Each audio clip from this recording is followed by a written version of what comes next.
Welcome to another episode of the Elite Investor Show, where we interview some of Tampa's top real estate entrepreneurs, investors, and developers.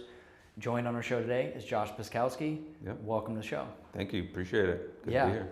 So I want to start with what we've been seeing recently with your recently finished ground up single family home.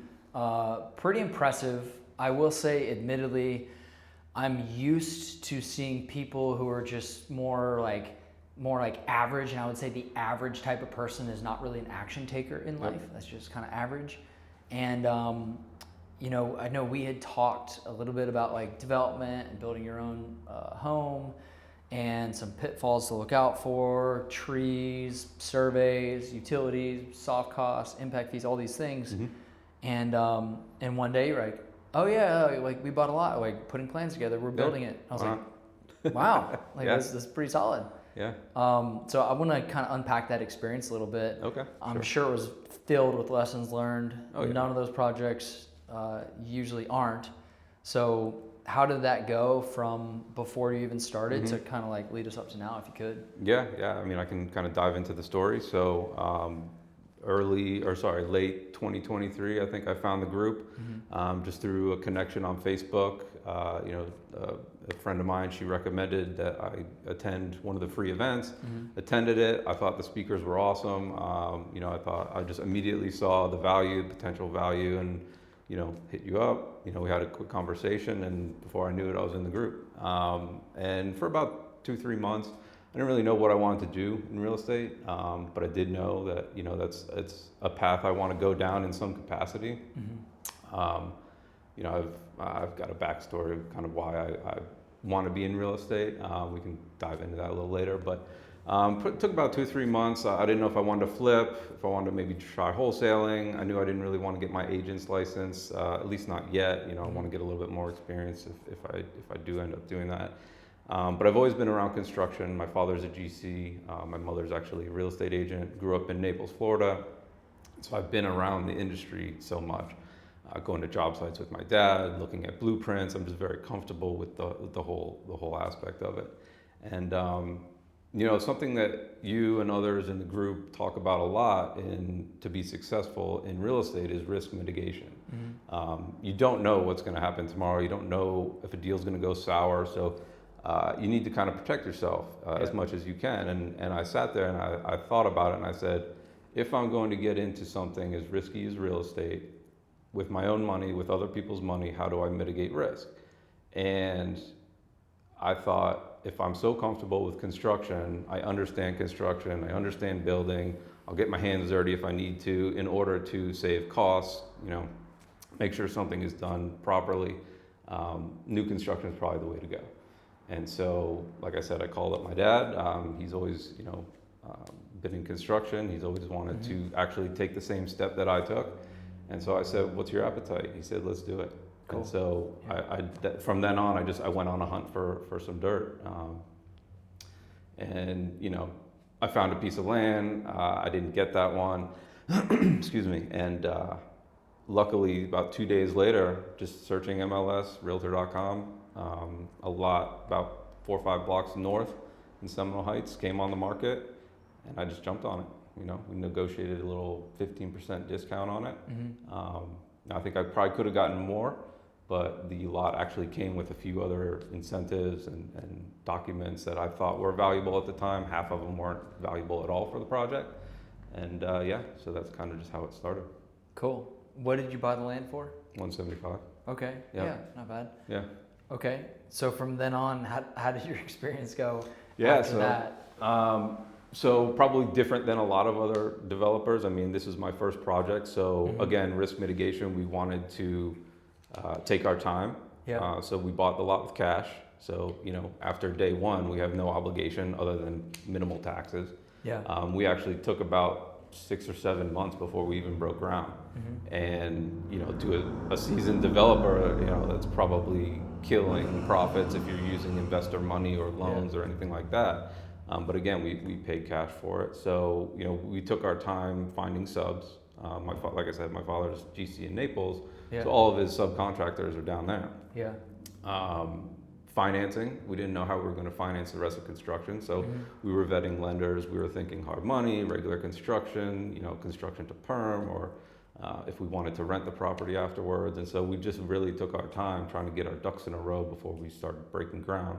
Also, I believe you had to get licensed in or register in Hillsborough County to be the GC on record. So yeah, it was a while, and we broke ground, I think around, October of 24, October, November of 24, and it was about a 9-month build. So between certain developers and builders I talked to, it's pretty on par for a single family home of that size. Yeah. So in that aspect, I think we did great, Yeah. In the construction part. Before you even broke ground, you had some processes you were working through. I remember you said you did a DE, Yep. and then you ended up having to redo it, right? Yep. Yeah. So like I said, we purchased the lot. It had a soil report, an arborist report, a survey, but it was just a boundary survey. At the time of acquisition, I didn't understand about tree and topo and how important that is to the development process. So again, that was useless.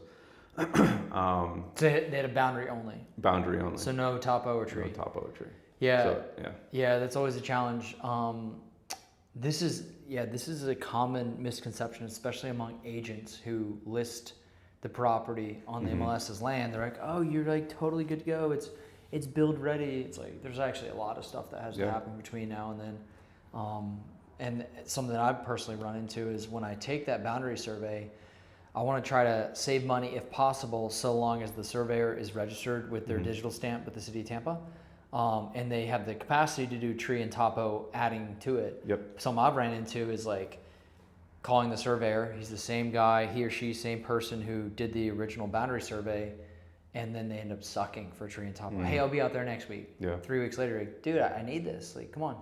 Yep. And so at this point, for our development business now, I will only use certain surveyors. Sure. Because I just can't stand when someone either isn't credible or they're not they haven't proven themselves to be able to deliver the result that you need. It ends up every time we've gone around that guideline, it ends up costing us time and money. Yeah. So yeah.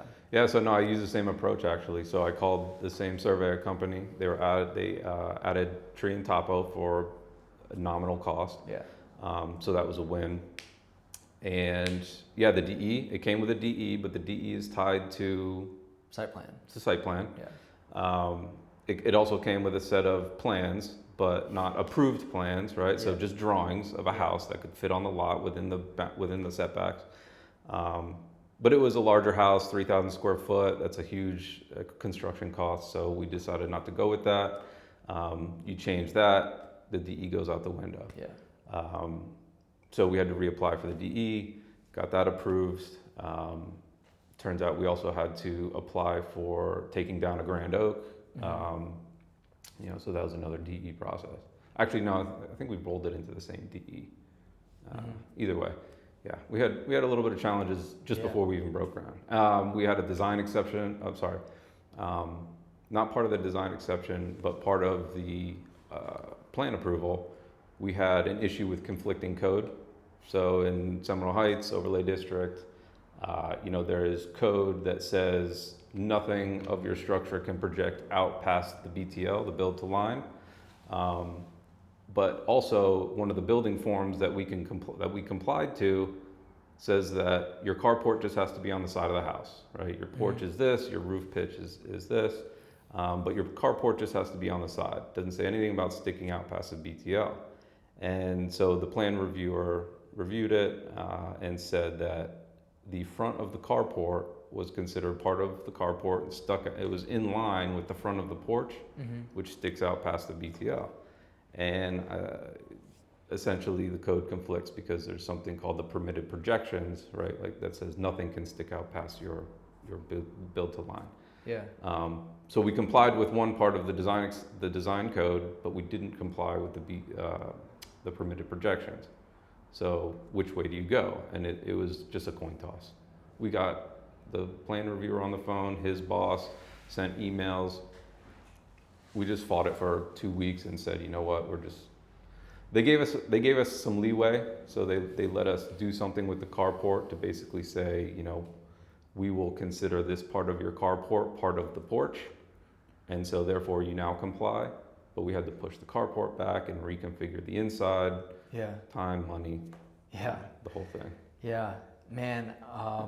I submit, for reference, I submit a PD on a lot right here, and I own the lot right next door, and I submit the exact same plan, exact same one, and I had two totally separate outcomes. Yeah, well, not outcomes. They both got approved, but two totally separate sets of comments. Got it. So one was like, hey, you got to put your AC units, like they won't go on the side right there, and on the other one, like they were already there. So yeah, it's like I think you could submit the same thing 10 times over and get 10 different sets, ranging from like this will never happen to like you're good to go. Yeah. So it's challenging. It's challenging. At the end of the day, I try to remind myself that everybody's just trying to do their best. Yeah, everyone's human, but you know, thankfully, City of Tampa is doing a code rewrite. Yeah. Hopefully, some of these conflicting, you know, provisions and codes will get cleaned up. Processes will be streamlined, and have a better future.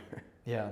So once you actually got everything approved, and you skipped the site plan review, luckily. Correct. Yeah. Yeah. We were in before that. Yeah. So that's been around nearly for 10 months now, and it's definitely challenging. Yep. Definitely challenging. So you skipped that portion, and so that saved you a little bit of time, and then you're ready to break ground from that point until you got CO. Walk us through that. Yeah. So up until about up until we passed our MEPs, it was pretty easy. I don't know, I would say there were less complications or less issues. Do you use private provider? No. Okay. I went through the city. Would you again? If we were doing one project at a time, which is the pace that I'm at right now, we probably would, again, just to cost mitigation. Time wasn't necessarily a factor with us. I mean, we didn't want to go too long. But yeah, if I was doing multiple projects, I'd want this expedited. Yeah. But we actually didn't have any issues in terms of inspection timing. As soon as I submitted it, as soon as I put it on the books, it was there. You know, they were out the next day. Yeah. I know some people have to wait a day or two, but for one project, it was doable. Cool. Yeah. So breaking ground, like I said, we took a lot of time trying to find our subs. We did everything from, you know, there's actually some subcontractors or suppliers like Naples Lumber. They supply anywhere from Naples all the way up to Tampa, so we were able to use my father's account for that. Nice. Other subs, we went grassroots. We drove around, we saw people that were at the same projects that were at the same phase as us, pulled over, said, hey man, we got a project, we need, you know, footers, we need block, we need to fly trusses, you know, come check us out. Yeah.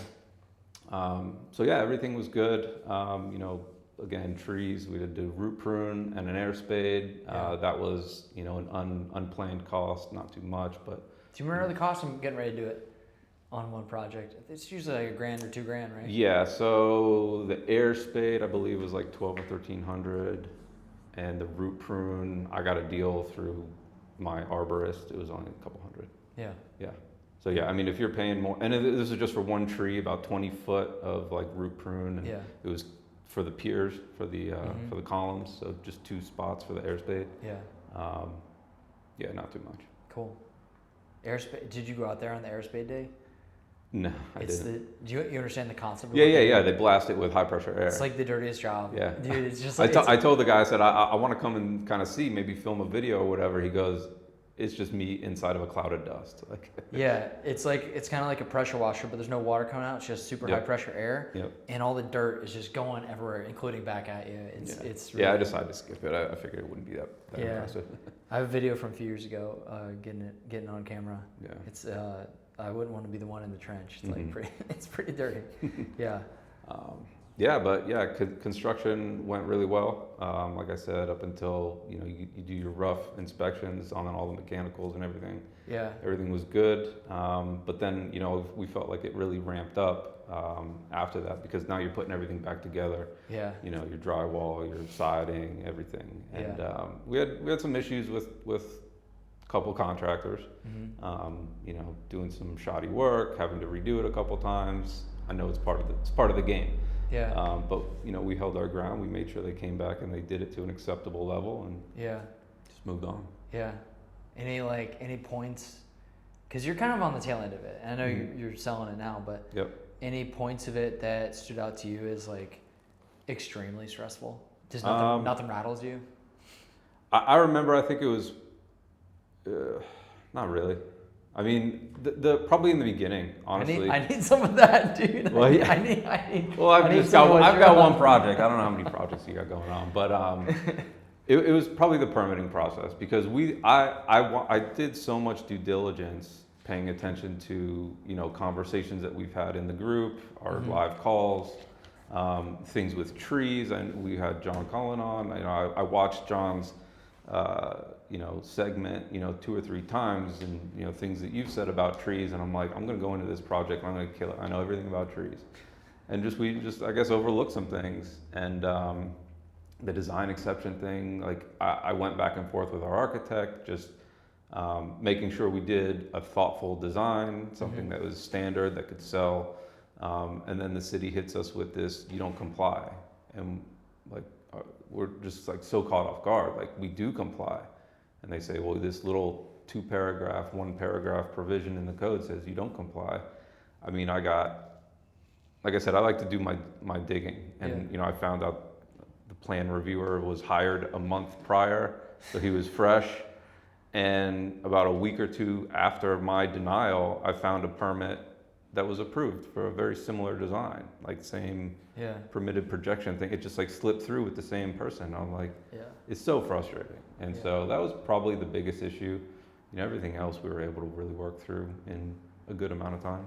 Yeah. Was there a phase once you're actually constructing, once you're actually building on site? I don't mean the soft part, the permitting, the site plan stuff. Was there a portion of the construction process that was most stressful? Or opposite question, like that you're like, oh, this is easy. The button, that was easy. Well, I mean, we had the most issues with siding. Again, it was a contractor, no recommendation. It was just, we found a contractor doing work on another house. Pulled them aside, said, hey, do you want to work on our house? And I think a lot of what happens is a lot of these guys that run these contracting companies, these construction companies, they may have their GC license, but I think they just have guys that run crews, and they never even talk to the guys that are actually running the tools. The guy who's licensed? Yeah, the guy who's licensed. Oh, they have 100%. 1 or 2 people that work for them, and then from there it's a hierarchy of just running whoever can work that day. You ever heard the term qualifier? You ever heard this term? In what context? A contracting license. So like you can even have an organization where nobody is the licensed contractor, and you bring somebody in, you basically pay them a contract to work under their license. You basically pay them a consulting fee, or as an independent contractor to be your qualifier. So you pay them whatever, like $3,000 a month or a percentage of your profits or whatever to be your qualifier. You think those guys and could that be really efficient for some people's business? Sure. If you check in on the work. I'm not saying one way is right versus the other, but you could see the potential issues in terms of quality, staying on schedule and on budget for a licensed contractor who literally never goes to the job site. That's So I mean, I was acting project manager. My father, GC, 50% partner, was up here all the time. Once a week. Like I said, I feel like that rough inspection is your pivotal point. It's your turning point. You're going from building to now putting it all back together. And he was up a good amount, but I was also checking in daily. Right. So I'm on these guys about locking up, starting, cleaning up. Why is this off? Like I'm project managing. A lot of it day to day. So that in itself was challenging, right? Because you work full time too. I work full time. I have a W-2. I have a wife, kid, another kid on the way. So life and side hustle, right? It's challenging. You went to the site every day? Just about. As long as we had work going on, I was there. Right. I can't tell you how many times even trusted subs that we like that we'll use again. the door just wasn't locked, or a window was closed but it wasn't locked. Yeah. And it's so easy to just flip that latch. Did you ever get somebody in? Anyone ever come in? No, but we did have theft that we prosecuted. What happened? Yeah. It was super small, but don't f with me. It's just a vagrant driving around the neighborhood. We had lumber sitting in the carport. He thought it was, these 2x6s were his. He threw them in the back of his car and drove off. But I have a security camera that literally caught his plate perfectly. And I'm sitting there sleuthing. I'm like, silverish Oldsmobile SUV, give me all the models. And I found the year, I had the plate. So we had, CPD or, Tampa PD come out. Yeah. Filed a complaint. About 2 days later, or less than 2 days later, I got a call saying they got the guy. Yeah. And they prosecuted him. Now, it wasn't harsh. I mean, community service and like $100 in. Really? In what is it, retribution or? Was it like a misdemeanor? You had like a misdemeanor record now? Yeah. Yeah. I mean, he had priors, but not serious priors. They asked you if you wanted your wood back? Like, if we found your wood too, you want it back? Yeah, they did. I said, no, it's probably constructed into a chicken coop by now or something. Yeah. But, they said, look, we'll get you some money back. I haven't seen it yet. But, interesting. yeah. You got to prove a point, because there were 2 active construction sites behind me at the time. There was an active flip in front of me on the other side of the street. Yeah. Plus others that I'm not familiar with in the same neighborhood. So just being a good citizen, I mean, tell this guy, don't come around here anymore. Yeah. Man, I have a project. One of ours, somebody's like stealing the fence panels at night. Like every time I go back, there's like the vinyl fence. Yeah, they're taking fence panels. I'm like, yo, I'll give it away for free, but like let me keep it intact until I'm ready to demo. Like I don't. It's just, yeah, man. People are crazy. Yeah. People are crazy. I would only presume that when you entered the market, more challenging environment than you had originally. We'll be back to the show in 1 second. On schedule, on budget, and quality service. Those are all 3 critical factors that we look for in any trade that we work with, and they're the reason we like to align with CXR Solutions for anything contracting, plumbing, or mold remediation related. We love working with them, and we want you to be able to work with them too. Check them out in the description below. Absolutely. Underwritten for. Oh yeah. The underwriting's still solid, which I'll pat myself on the back for that. I think a lot of it was luck. A lot of it was, again, taking the time to make sure I did things a little methodically, or at least cautiously. But I knew Seminole, we're in the old Seminole Heights area, up very north, up by the river. I knew it was more of an art than a science when I chose that location. Again, a little bit of luck, finding the lot when it came online. Driving through the neighborhood, I just knew that it was active for new construction based on different builders that I know specialize in that area. So I knew I was in a good spot at the current time. And that was beginning of 2024. Yeah. Driving around, I see this lot behind me with silt fencing up. I know something's happening there. And so we actually didn't lose much. We actually didn't lose money on the underwriting in today's current pricing. Thankfully, the 2 new constructions have already sold. They set a decent price per square foot. We're following that. We're not in line with that, but we're pretty close to it. So they did that. That boded well for us, but challenging for sure. We've been on the market about 45 days. We've had really slow activity. I think we built a beautiful product. Certainly, common to 3-bed, 2-bath. Oversized carport, backyard, fenced in, new construction block. I mean, we're hitting all the points. Yeah. People are just super picky right now. Yeah. They find one thing wrong, and they don't like it. That's well said. What were some of the things that they found wrong? I mean, one person didn't like that it had a carport, so I think they just walked through just to see if the interior would change their mind. But you see, it doesn't have a carport on the pictures, so it doesn't have a carport. If you don't want a carport, don't stop in. But my neighbor has a very unusual setback, like an 80 foot setback. So their house is in the back of the lot, which overlooks my backyard. One person didn't like that. one person didn't like just the average size of the backyard, but between the backyard and the side yard, you actually have a decent amount of yardage if you have pets or kids. One person didn't like the neighborhood. You know, it's rough if you come south through Silver Springs. It's a little nicer if you come up from the south, from, you know, just all Seminole Heights. One person didn't like its distance from downtown. You know, my opinion is, like, if you're up by the river and if you're looking at Old Seminole Heights, Riverside Heights, Hampton Terrace, north of Ybor, like, it's all the same for the most part. For drive time? For drive time, yeah. So if they found something, I guess, a little closer, maybe they work downtown, I'm not sure. But I mean, without traffic, you know, from where I'm at down to, like I said, maybe north Ybor-ish area, it's got to be like maybe 10-minute drive. Yeah. So really, what are you saving? So it was probably some other reason they didn't want to give. Yeah. So right now it is about 11 a.m. We should hear a decision here in about 3 hours. By the time this airs, we'll know.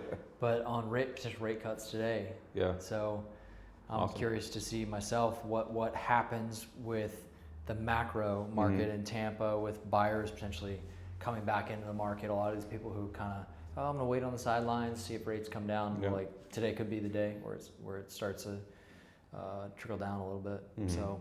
Yeah, I mean, I think we're in a busy market, and like you said, I think the volatility will be better here than in smaller markets. Yeah. Where even a rate cut may not persuade someone to come in. You may need a rate cut, you know, concessions, and a price drop. Yeah. You know, I think there's enough volume here. I think there's enough people here. There's enough attraction here, to where I think that could be the catalyst to bring more people back in. What'd you do for your financing on this one? So again, we did a mixture of cash and leverage on my primary on a HELOC.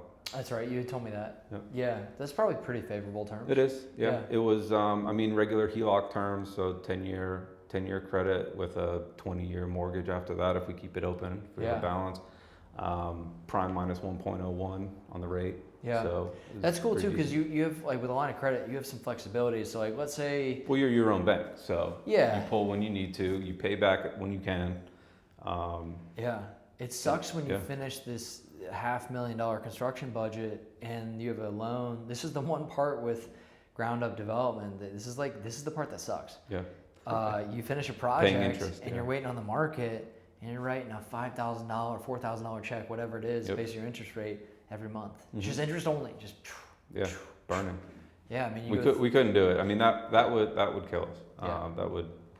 That would eat right into the bottom line. But, you know, luckily we're done paying subs. You know, we've got a minimal interest that we're paying on the HELOC, so trickling out versus bleeding out. I like your risk mitigation approach. A lot of people, I think they let their enthusiasm kind of surpass their capability. Oh, yeah. And they're like, I could do this and believe in myself. And you should believe in yourself. You should be optimistic, all those things. Well, it gets you to take that first step, but but you have to be careful. You see some people like over leverage, and it's bad leverage, and their underwriting isn't sound. Yeah. And I've talked to this a lot, but stacking risks up, I mean, that's when the tower topples over. You know, your underwriting isn't good, and then you stack that on top of, like, not having the right subs. You stack that on top of, like, pretty high leverage at a high interest rate. You stack that on top of doing a project in a neighborhood that you maybe don't know as well.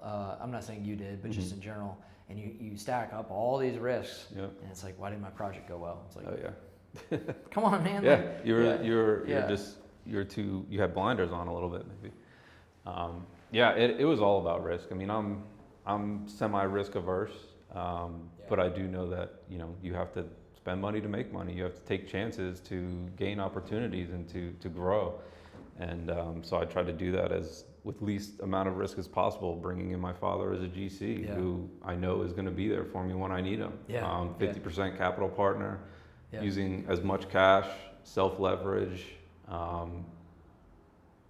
you know, using trusted resources within the group, for roofing, you know, recommendations for flooring, tile. I mean, tile, you know, that's like one of my pet peeves, right? Tile stuff's got to be aligned, and if you get some guy who's doing wavy tile or not using spacers or whatever, you know, it'll throw a wrench in your plans real quick. And luckily, I got a good recommendation.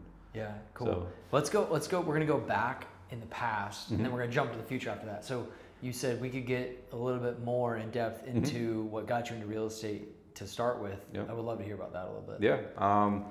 So I feel like my story's a little, I mean, the details are a little bit different, but I've loved real estate forever. Yeah.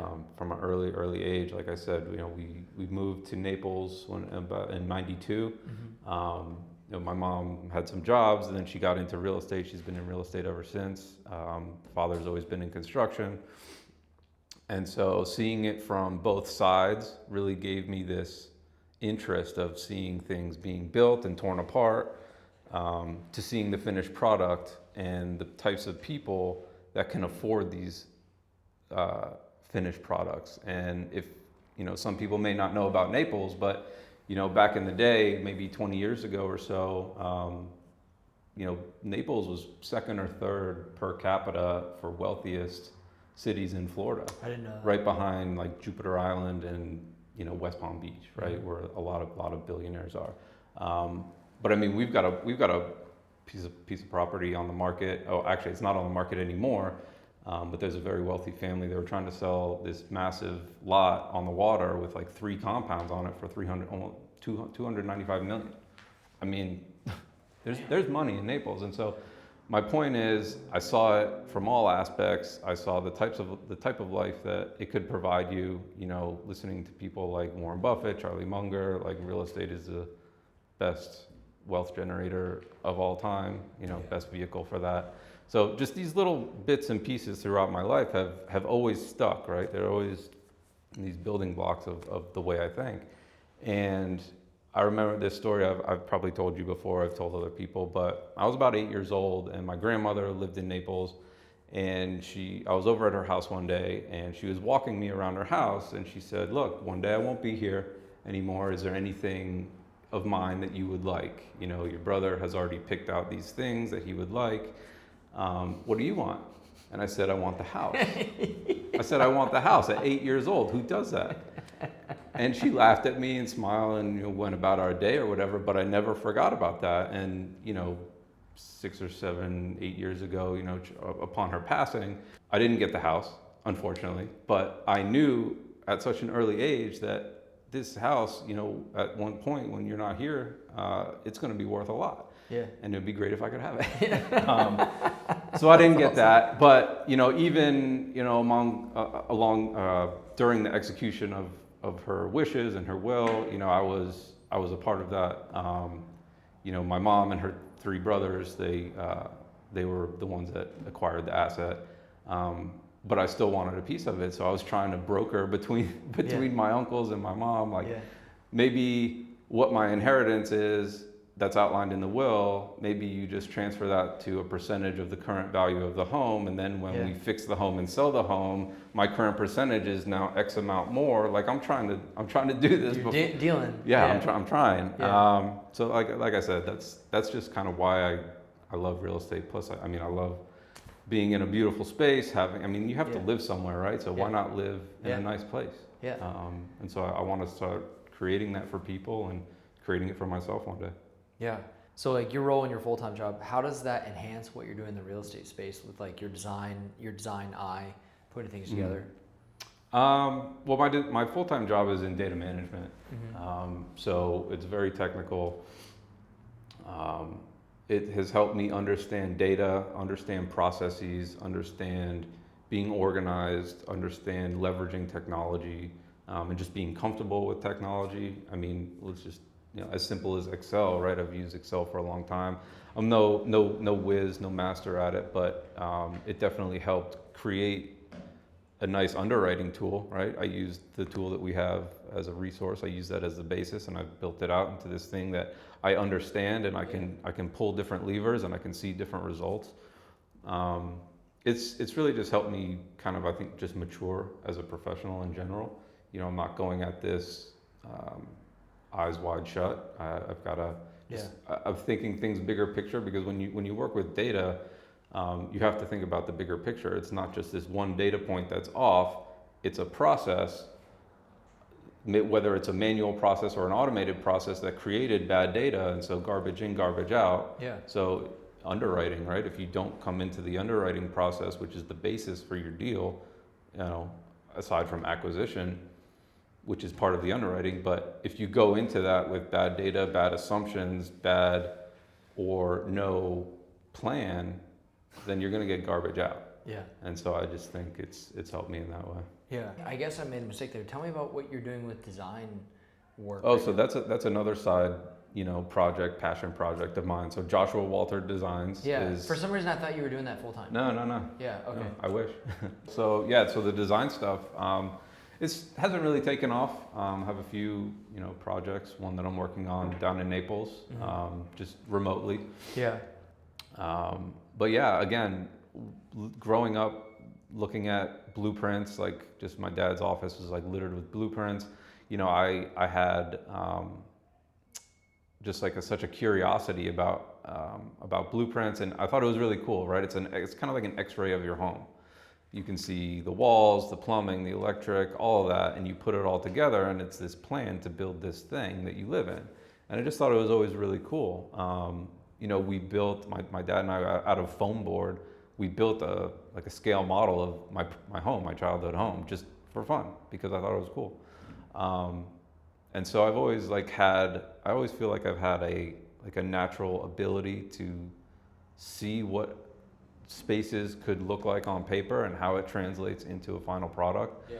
So I started up Joshua Walter Designs, again, just kind of like a pet project where we can help consult on projects. If you have a custom home being built, if you have a spec home, I know a lot of architects are also designers, so not trying to necessarily take away from architects in their work, but if you like a design that I've come up with, right? Designers, like, you are your art.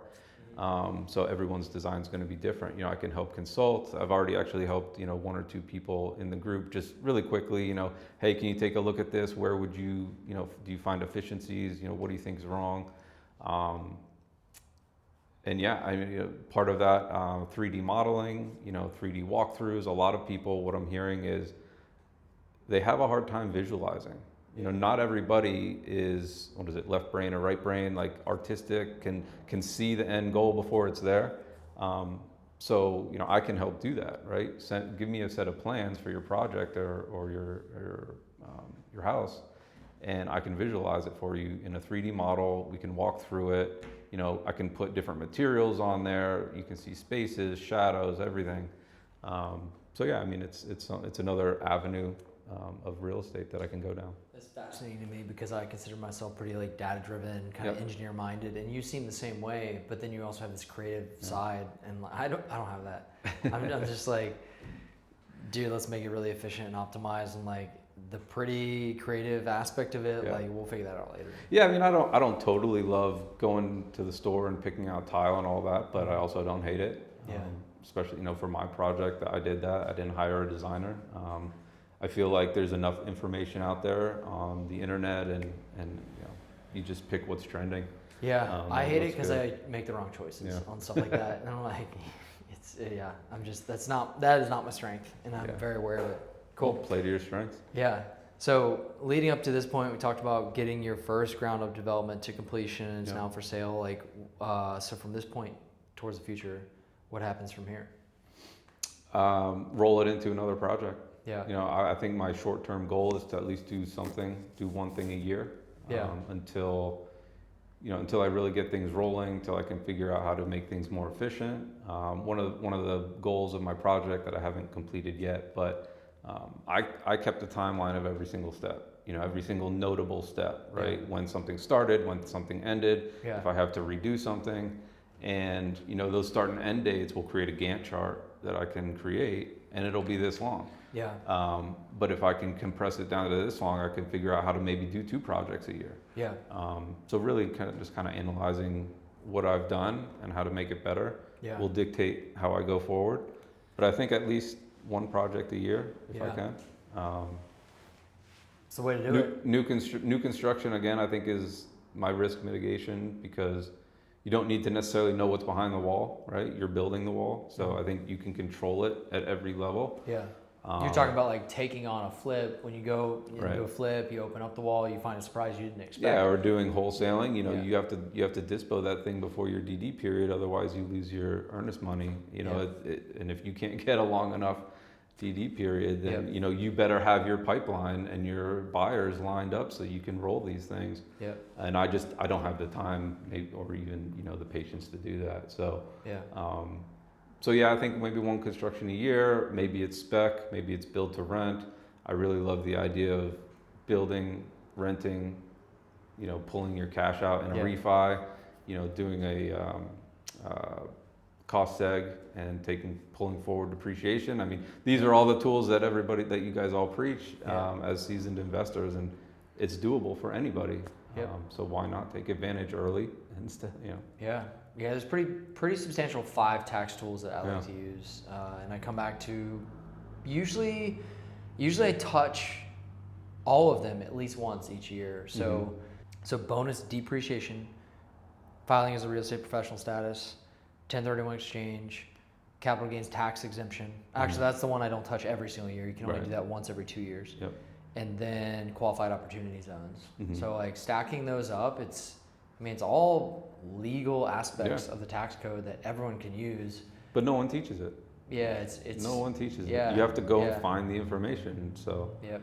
Yeah, I use the heck out of all those. I have used and currently use every single one of those. So, and I will tell you, it has helped. Yeah. It has helped. Oh, I'm sure. Yeah. And real estate's a long game. So your QOZs, you don't see the benefit for 10 years? Right? Yeah, to get the full benefit in 10 years. You get the step up in basis after Cap 10 years. gains tax exemption every 2 years. A lot of people don't have that patience. So think about this. So in a 4-year period from about 2019 to 2023 in Tampa, we saw unprecedented, I would say, market growth. Yeah. In that time, you could do the capital gains tax exemption twice. You could do it once every 2 years.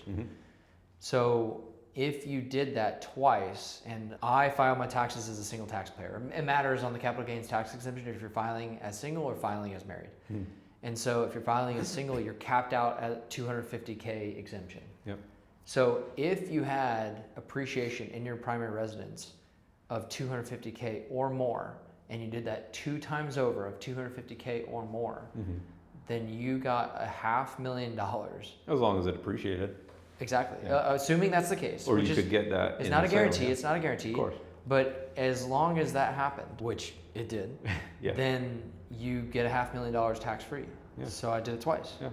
What I just described was exactly what I did. Yeah. That's $500,000 tax free. And I'm not doing anything like immoral. I'm just following literally what the federal government is incentivizing us to do.